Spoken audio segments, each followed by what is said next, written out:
Peace be with you, brothers and sisters, and all of you who are watching this video during this week when we celebrate the great feast of the Incarnation of our Lord and on Christmas.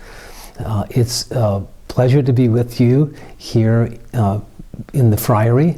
We invite you in to share with us the picture of this creche scene, which is behind me. We wanted to offer some reflections on the creche, and more importantly, on the broader role of art and the aesthetic dimension of our Franciscan spirituality, which this Christmas season is, so charged with.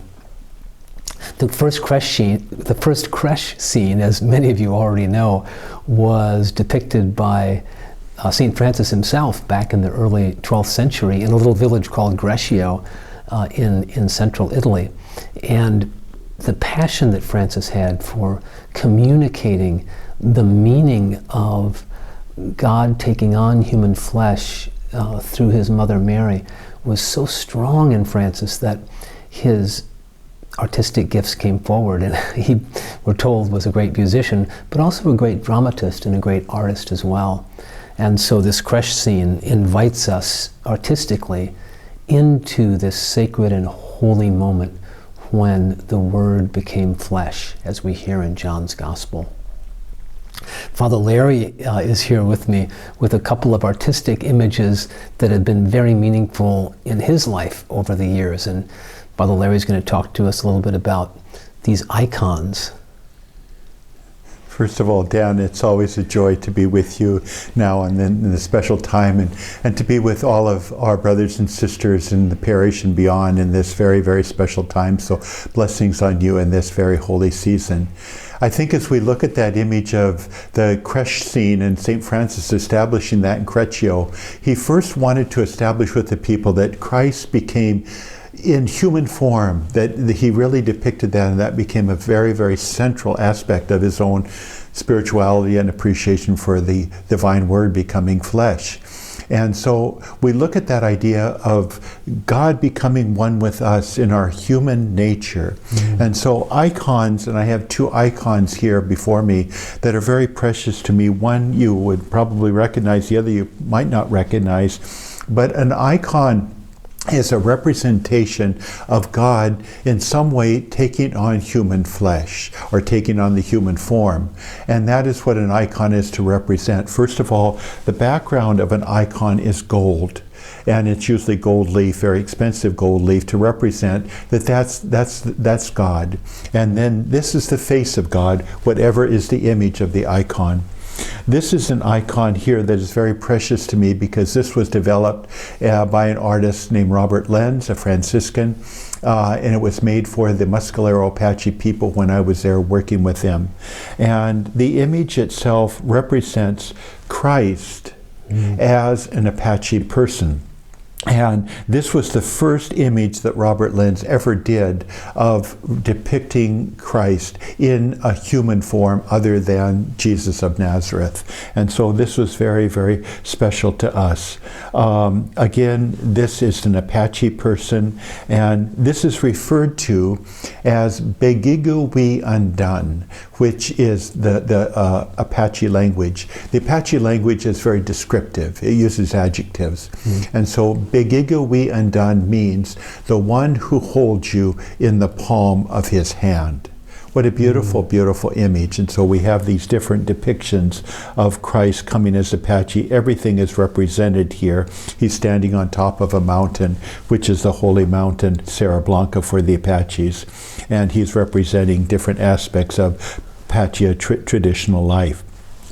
This is an icon that you probably have maybe seen before. This is the Madonna of Vladimir, and it comes from the Orthodox tradition, specifically the Russian Orthodox tradition, and it comes originally from the city of Vladimir in Russia.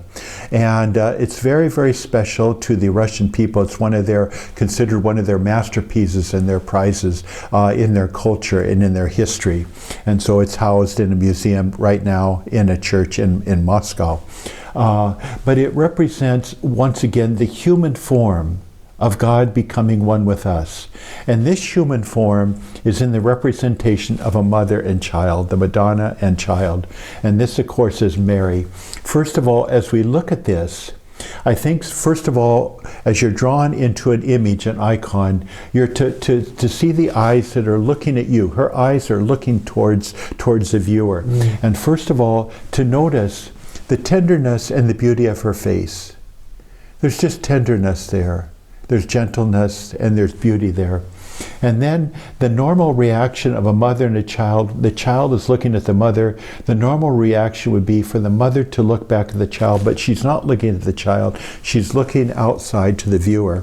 And so we are to be drawn in by her gaze into the picture. And so as she's looking at us, we should be looking back towards her, but she is directing us by her hand, by both hands, to come to the child. And she's saying, come to the child. And then the child, again, is saying by his gaze to come back to the mother. So it's a beautiful circle of relationship that we're drawn into. In a very human form, we are brought in our human nature into this relationship of love. This is referred to as the Mother of Tenderness.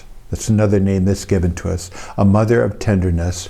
And as you can see too, the background was destroyed because it was kind of lost for a number of years, actually for a few centuries, in the basement of a church. And so it was partially destroyed, not the image so much, but the background, the gold leaf. And so this kind of represents to us the elusive nature of life, that things can be destroyed in life, and not everything is everlasting.